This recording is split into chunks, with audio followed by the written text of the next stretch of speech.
di Piazza Duomo alle piste ciclabili, al piano parcheggi, il sindaco Conte vede la Treviso del post pandemia e sul pattinodromo le associazioni presentino un progetto, noi pronti a discuterne.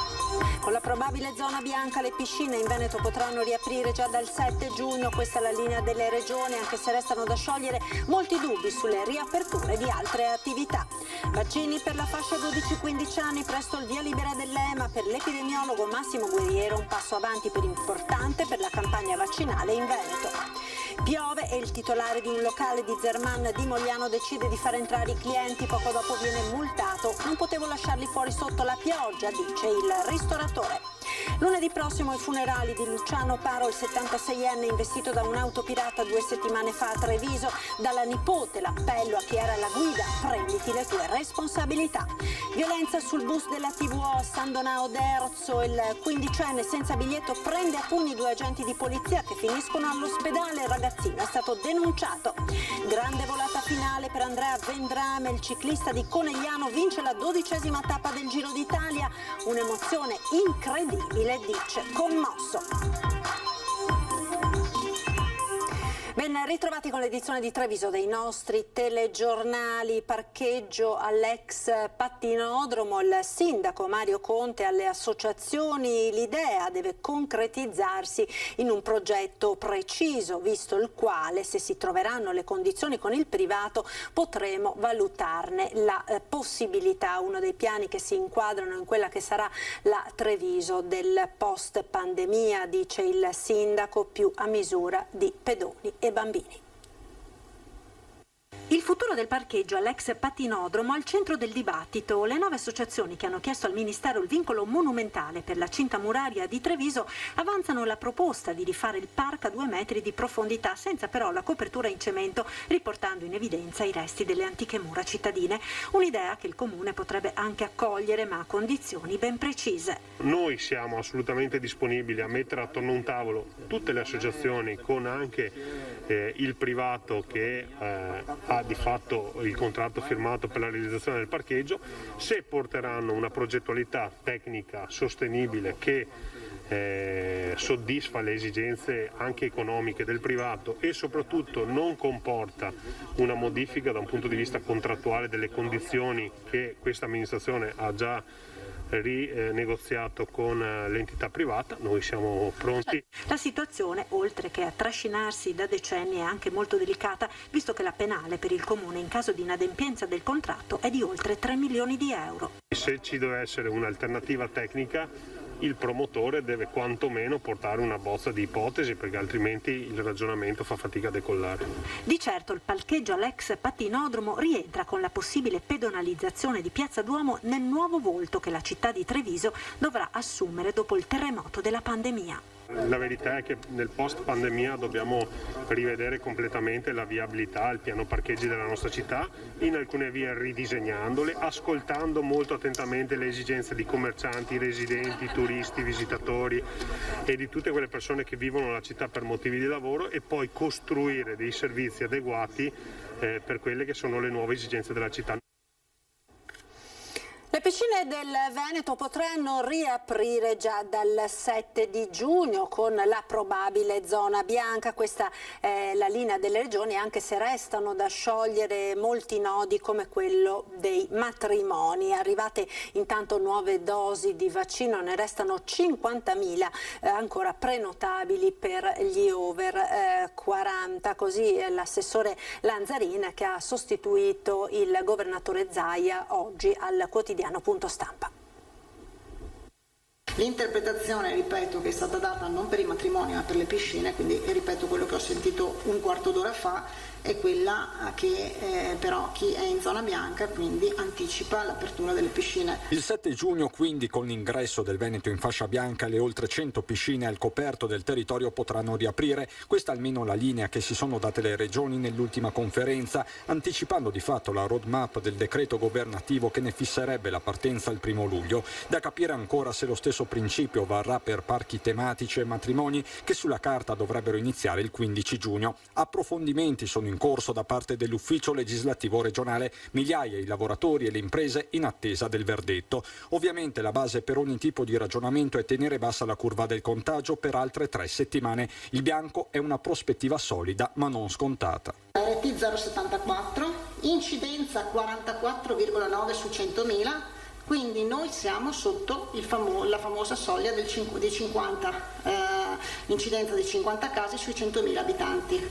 Voi sapete che i 50 casi sui 100.000 abitanti devono rimanere per 3 settimane consecutive per passare in area bianca. Chiaro che al risultato contribuisca la campagna vaccinale che può contare su nuove forniture. Nelle ultime ore 160.000 nuove dosi Pfizer sono arrivate in Veneto insieme a 18.000 vaccini di Moderna. Domani, quindi venerdì 21, arriveranno le 38.600 dosi di Moderna che dovevano arrivare, quindi anche in anticipo per la settimana prossima, e 17.000 dosi di Johnson & Johnson. Restano 50.000 posti liberi e prenotabili per gli over 40, ricordato Lanzarin, anche se la mappa varia da ULSS a ULSS. E a proposito di vaccini, il Veneto continua a ribadire la volontà di immunizzare i turisti, ma nessuna fuga in avanti. La volontà è quella di trovare un'uniformità su tutto il territorio nazionale proprio per dare un servizio che sia uguale dappertutto. Vaccini per i ragazzini della fascia d'età dai 12 ai 15 anni presso il via libera dell'EMA. Per l'esperto un passo in avanti importante anche per la campagna vaccinale in Veneto.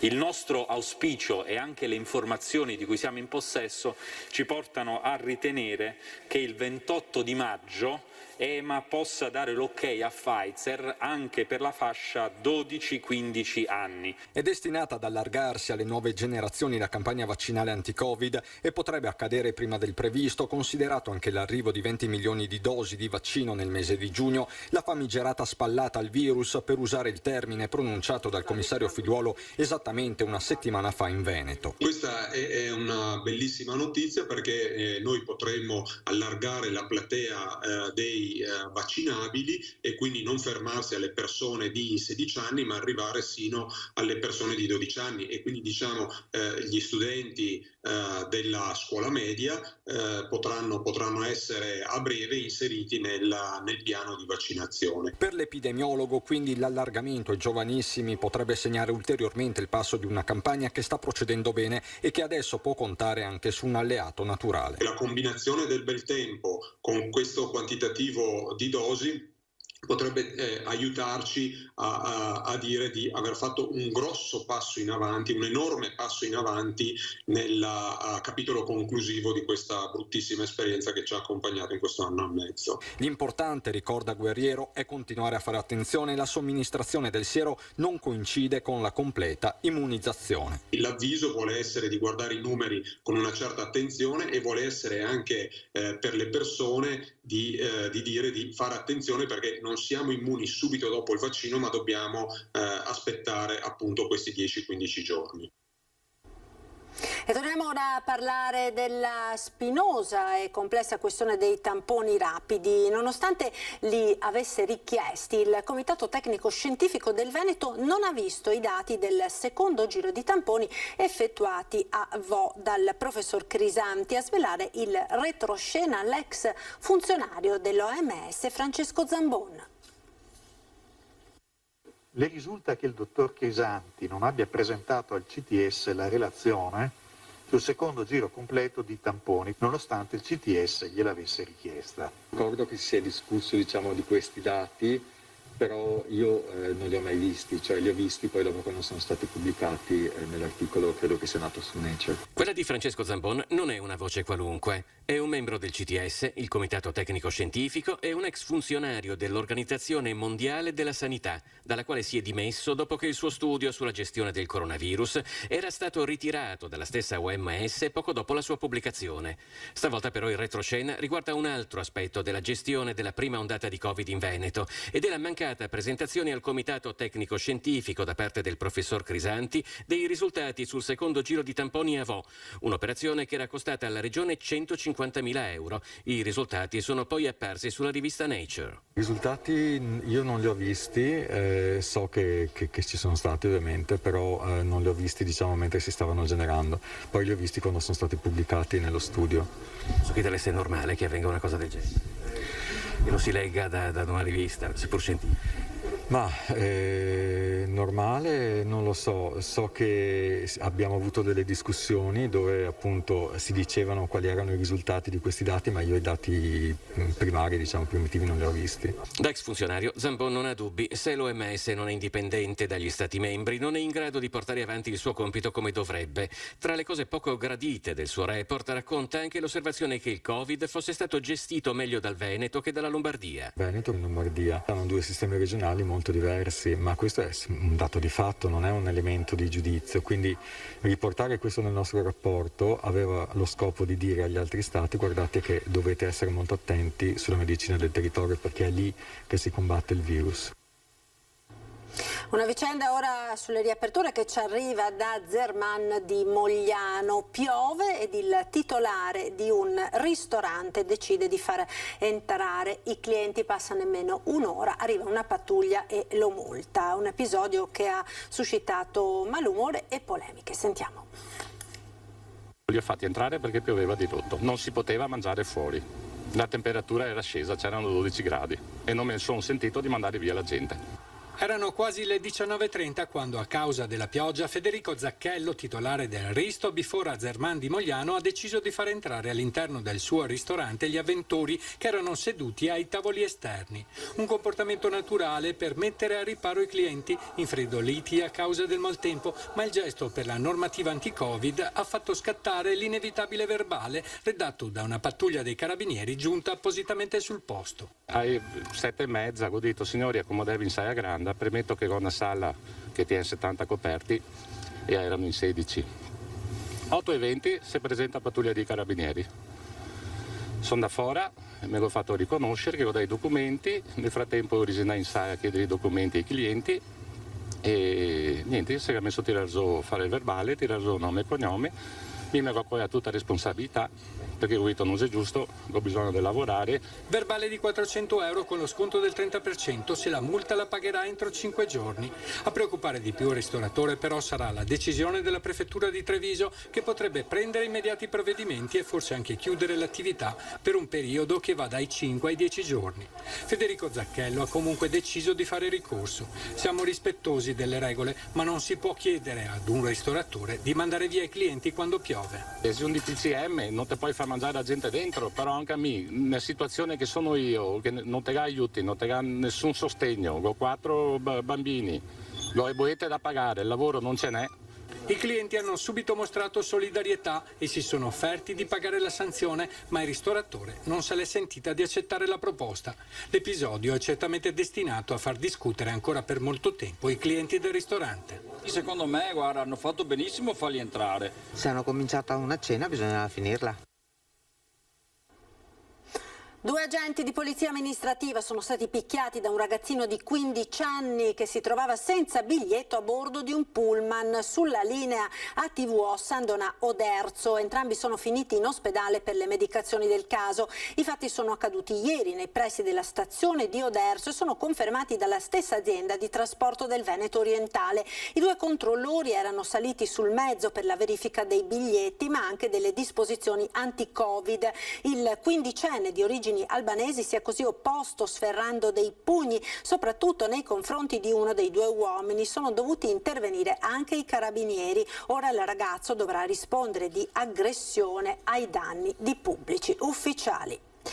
Saranno celebrati lunedì prossimo, 26 maggio, i funerali di Luciano Paro, il 76enne investito da un'auto pirata 2 settimane fa a Treviso. L'uomo morì poco più tardi in ospedale.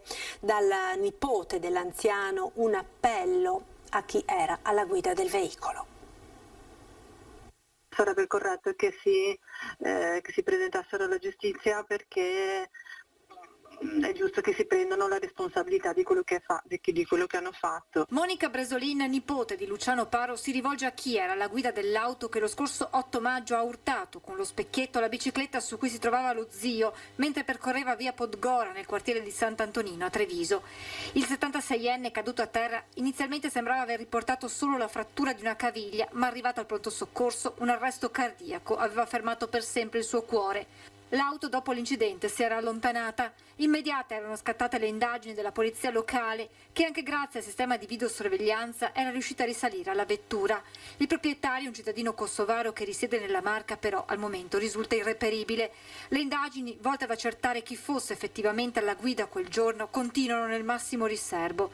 Intanto, dopo l'autopsia, è arrivato il nulla osta per i funerali, che saranno celebrati lunedì 26 maggio alle 15:30 nella chiesa di Sant'Antonino.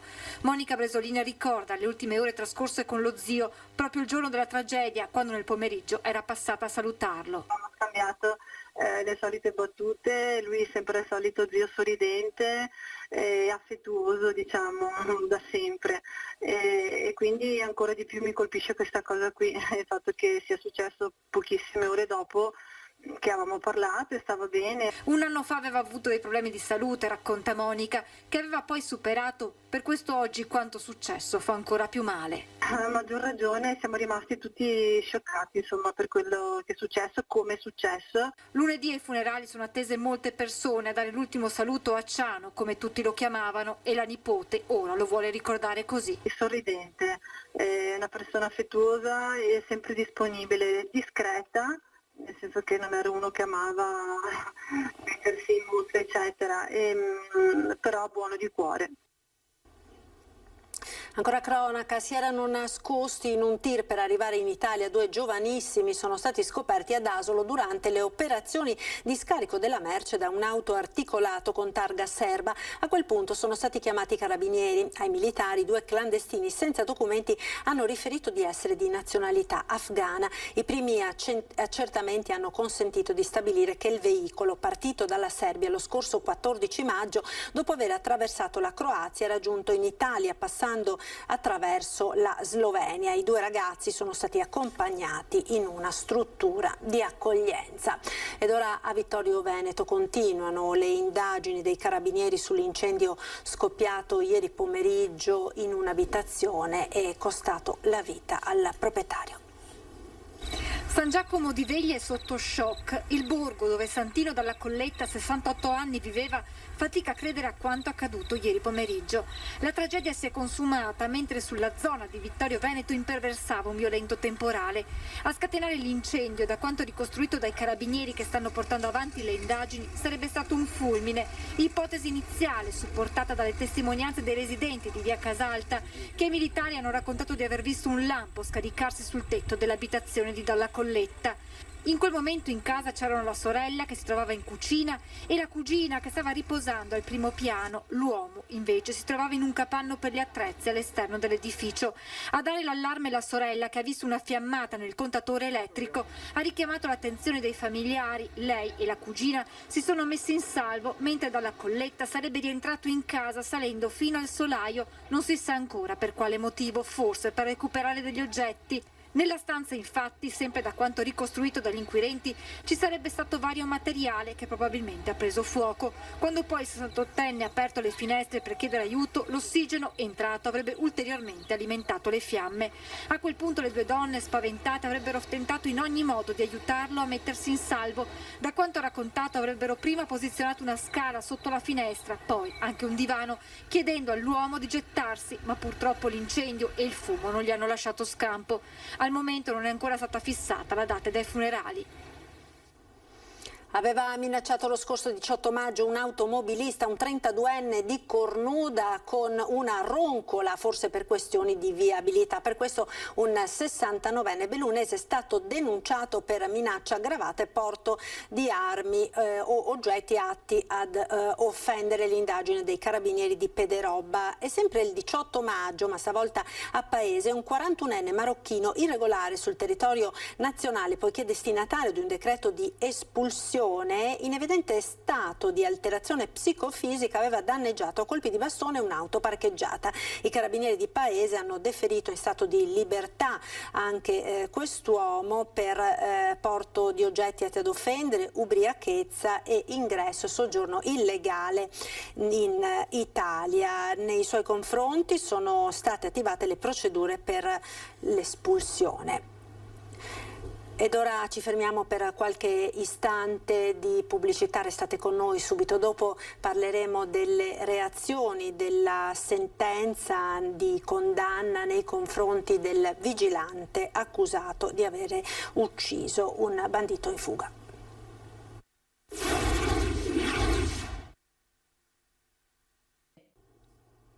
E rieccoci in diretta con il TG di Treviso, un caso giudiziario che diventa politico, quello di Massimo Zen, il vigilante condannato a 9 anni e 6 mesi di reclusione per aver ucciso un 36enne in fuga dopo alcuni colpi ai bancomat.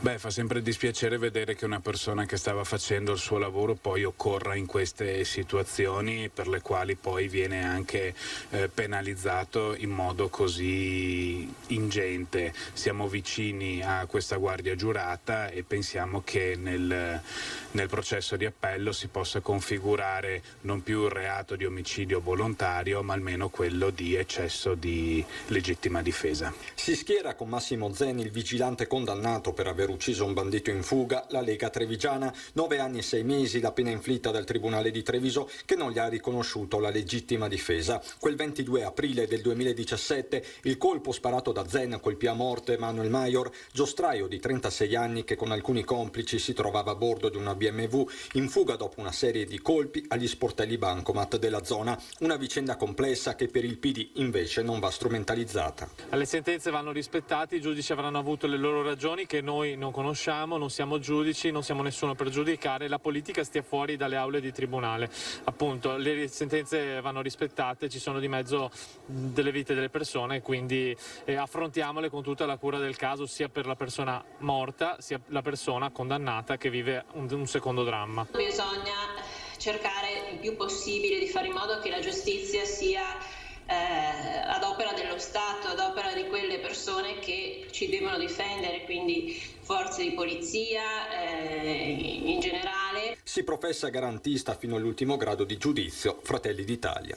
Ovvio è che questa persona è morta, adesso volontario, non volontario l'omicidio, ma se non avesse fatto questo atto di andare al bancomat e per rubare i soldi, sicuramente oggi questa persona sarebbe viva. Torniamo ora a parlare del maltempo che anche ieri pomeriggio si è abbattuto nuovamente sulla Marca trevigiana, colpendo in particolare l'area dell'Asolano. 60 anni non mi ricordo di aver mai visto una roba, una tempestata così, una gran tempestata, non finiva più, era quasi, si è andato avanti mezz'ora. Piogge e grandine tornano a far paura nella Marca. Ieri ad essere colpito nel pomeriggio il territorio di Asolo, una tempesta con chicchi grandi come monete che ancora una volta ha provocato danni alle colture. Grandinata che ha interessato la fascia pedicollinare asolana e partita verso Pagnano con una lieve intensità per arrivare dove ci troviamo adesso, parte est del territorio asolano, dove l'intensità è molto consistente. Grandine che ha colpito a macchia di leopardo, a Casella d'Asolo, i danni maggiori. Siamo partiti da un 15-20% per arrivare qua che siamo attorno ai 60-70% di danno. Un 30% per quanto riguarda la produzione del DOCG, ma nel solo territorio asolano. Danni si contano anche per le ciliegie, patate e zucchine. Per quanto riguarda gli ulivi, il ritardo nella fioritura di una ventina di giorni rispetto agli anni scorsi potrebbe aver salvato il raccolto, anche se per averne la certezza bisognerà attendere. Dobbiamo attendere una quindicina di giorni quando inizierà la fioritura per vedere se ci sono stati danni. Da un primo approccio, da una prima vista, la parte superiore ha sofferto, la parte inferiore però ha mantenuto. Stamane è stata fatta una ricognizione con una prima conta dei danni. Inoltreremo una richiesta di aiuto.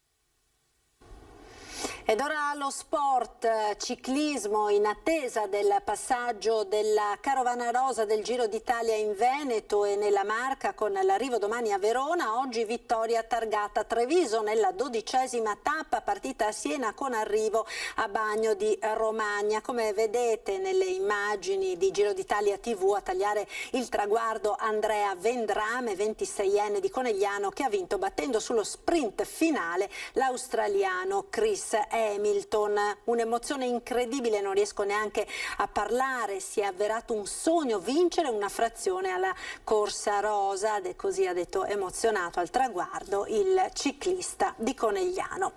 Ed ora spazio alle notizie da Belluno e provincia.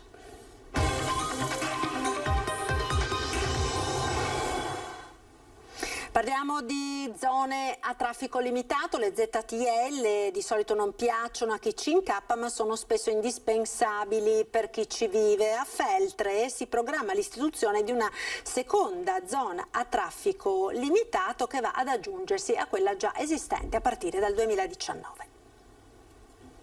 Cambiano le regole del parcheggio a Feltre, o meglio, cambieranno verosimilmente dall'autunno.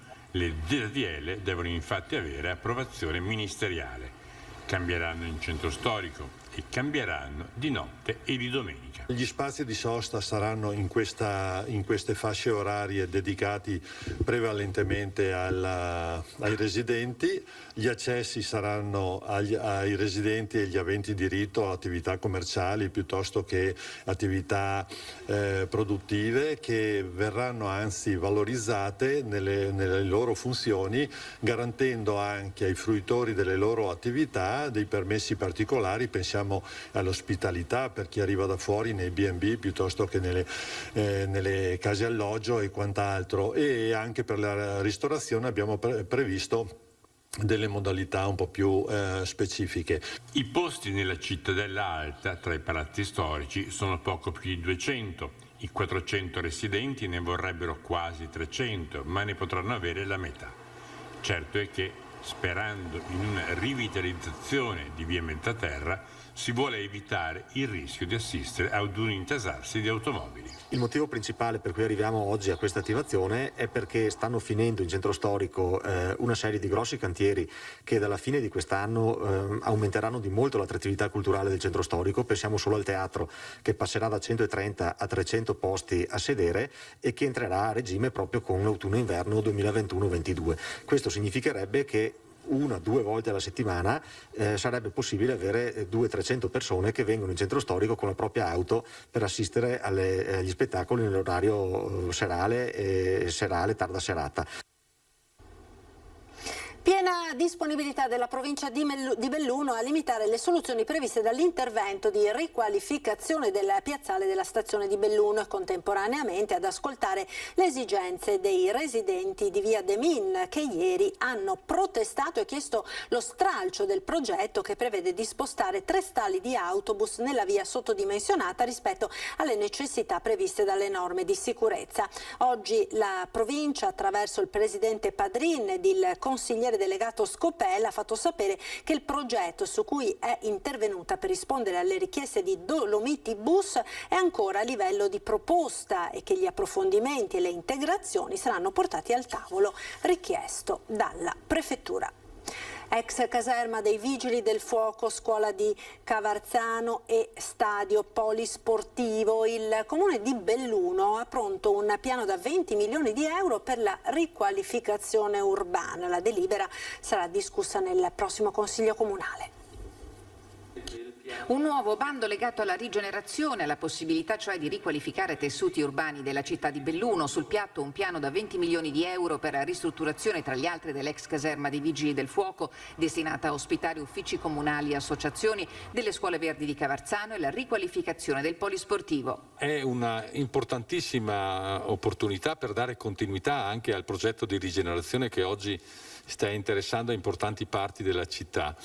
E quindi il Comune, tramite gli uffici comunali, si è attrezzato. Una corsa contro il tempo. La scadenza per la presentazione degli studi di fattibilità che consentiranno di richiedere i finanziamenti è fissata per i primi giorni di giugno. La programmazione di questo bando prevede dei finanziamenti di lungo periodo, quindi è già finanziato il 2021, ma le risorse sono allocate fino al 2035. 10 progetti sui quali si sta lavorando, che saranno valutati dal Dipartimento degli Enti Locali del Ministero dell'Interno. In autunno la pubblicazione dell'elenco dei comuni che potranno accedere ai fondi, e da quel momento decorreranno i termini per la definizione dei progetti esecutivi e definitivi. Tra gli interventi in cantiere anche quello della realizzazione del laghetto artificiale sul Nevegal. Il laghetto sul Nevegal ha come funzionalità quella di andare incontro ad esigenze di eventuali incendi boschivi, ma non solo, ma può essere un lago con la caratteristica di attrazione turistica. Il nuovo bando offre la possibilità di interventi sulle strutture sportive della città. Dopo il rifacimento della pista atletica ci concentreremo sugli spazi delle tribune, quindi la tribuna principale e la tribuna secondaria, anche con un occhio di riguardo per quanto riguarda gli accessi, quindi il passaggio dal parcheggio esterno alla struttura e l'impianto sportivo. Ed era questo l'ultimo servizio. Grazie per essere stati con noi. Come sempre in chiusura uno sguardo alle previsioni del tempo con il nostro meteo. Arrivederci e buon proseguimento con Antenna 3.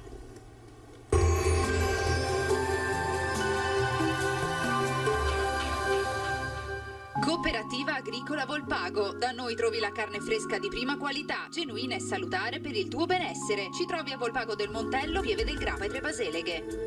Benvenuti al meteo. Pressione atmosferica un po' più stabile. Nella giornata di venerdì 21 maggio il tempo risulterà tutto sommato buono. Vediamo insieme il dettaglio con l'aiuto della nostra grafica. Sul Veneto sarà asciutto ovunque. La giornata sarà infatti caratterizzata, come vediamo, dalla presenza del sole. Il cielo si presenterà sereno o al massimo poco nuvoloso. Tuttavia non si escludono degli addensamenti, ma in genere non sono previste precipitazioni particolarmente degne di nota.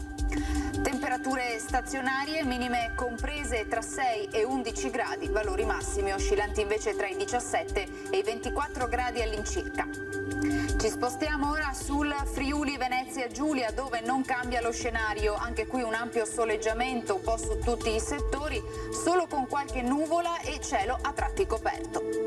Temperature minime tra 7 e 11 gradi, massime sui 18-20 gradi. Infine uno sguardo al Trentino Alto Adige, dove sarà soleggiato ovunque. Dal pomeriggio sarà possibile qualche acquazzone sui settori alpini di confine. Temperature minime intorno ai 5-9 gradi, massime infine sui 21 all'incirca. Dal meteo di Antenna 3 per ora è tutto, grazie per l'attenzione e arrivederci.